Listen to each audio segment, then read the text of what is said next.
Sungai Lembing is a small and simple town that sits 34 kilometers northwest of Kuantan in Pahang, surrounded by a beautiful natural environment. To access the town, visitors either take the bus or drive through small roads and bridges, as there are no highways that link to the small town. To us visitors, it seems as though a living museum, a town with hidden gems. It is an interesting yet forgotten and lost place. The name of this town originated from many myths. One of them includes the story of the locals who found a spear nearby the river. Another myth is one where the local rulers saw a spear in the river in the distance, hence he named the town Lembing, which means spear in Malay. The landscape of this small town is unique in its own way and has a close relation to history. The housing area mainly straddles the river, as many years ago, the Chinese immigrants who moved here chose to live nearby the river as it is a source of protein and water in their daily lives. Later in the 1880s, Sungai Lembing was developed by the British who advanced the tin mining industry. Before the British came, the tin mining workers were made up of local Malays, but since the year 1891, the British company, Pahang Consolidated Company Limited, PCCL, received a 77-year contract to mine the area. This town was once the world's richest tin mining town due to its advantage of being the world's second richest in tin deposits. It also bears the largest underground tin mine in the world, with multi-tiered tunnels carved onto its mountain sides, where its tunnels were said to be the second deepest in Southeast Asia. PCCL broke in 1941 due to the collapse in world tin prices and the Japanese occupation. The tin mining company then closed down, and since then, the town became a quiet and forgotten piece of land. This evidence is shown during our short visit to the town. The British had much to do with the planning of the town. During their reign, the British officers housed big bungalows on the hills, whereas tin miners lived around the tin mining sites, and middle-income families such as clerks lived along the rivers nearer to the market street. It was very much segregated. It was a typical British town planning. This layout is still practiced by locals such that the richer or higher income families live on the hills surrounding the small town, where the houses are only used as weekend retreats.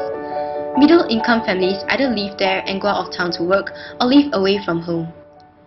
The housing area layout still straddles the river with Malay and Chinese villages on both sides of the town. Many of those who are left in this town are the elderly who meet up every afternoon in the old restaurants, also known as kopitiam in the local slang. Due to this pattern of layout, the pedestrian circulation of Sungai Lembing focuses in town where day trippers visit and locals carry out small businesses or attain necessities. We explored an estimated distance of 11 kilometers during our visit to Sungai Lembing. In the heart of town sits an old tree believed to have survived for more than a century that has witnessed the days of distinction and a trophy of Sungai Lembing. The whole town is connected by bridges such as the steel and reinforced concrete bridge that connects the main road to Sungai Lembing, the wooden bridges that connect the main road to smaller roads, and the suspension bridges that interconnect the town. One of the famous attractions in this town is the suspension bridge made of timber and thin wire bracings. The pedestrians who use this bridge are the locals on their way to town or visitors who live on resorts opposite town. On one end of the bridge sits the abandoned mills from past tin mining activities at the end of town, and on the other side are the resorts for visitors. Pedestrians mainly pass by this area to get to town. Other pedestrian circulation includes the tourist attractions such as the tin mining tunnels, caves, waterfalls, and hot springs. A few of the places that we visited during our trip was the museum and Gua Charas. Here you can see some snippets of Gua Charas. Listen to the call of Mother Nature.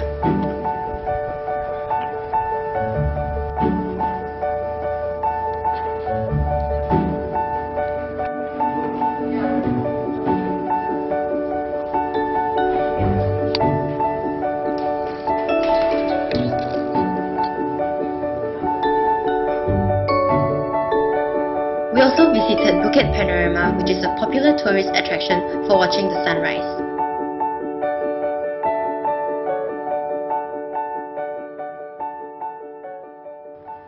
And this is the ride into the Tin Mining Museum.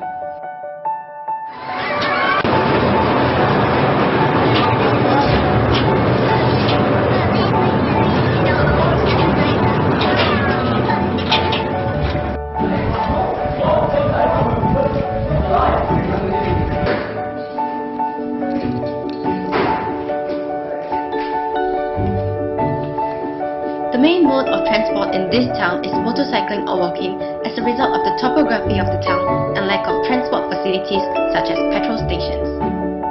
Small roads and bridges are used to connect the town. The uniqueness of this town that sets its identity is the texture of the natural elements such as stones and rocks that can be found in the caves, mountains, and so on, and the facades of the buildings such that the shop lots are all cladded in metal with traces of natural ventilation. The topography of the town is mainly set in a low region sitting at the bottom of a mountainous area. A long river flows through the town and is considered a distinct element of this town. The tropical condition of this town is bounded by various flora and fauna. The sun path based on the position of this town is as such. Rainfall is abundant in this town with a precipitation of 600 mm and an estimation of 25 days of rain in a month. Rainfall is predicted to increase in November to December during the northeast monsoon season. The average temperature of this town is 30 degrees Celsius with its highest temperature at 33 degrees Celsius on a hot sunny afternoon and lowest at 23 degrees at night. The temperature is predicted to increase approximately 2 degrees Celsius after the end of the northeast monsoon season in the month of April and September.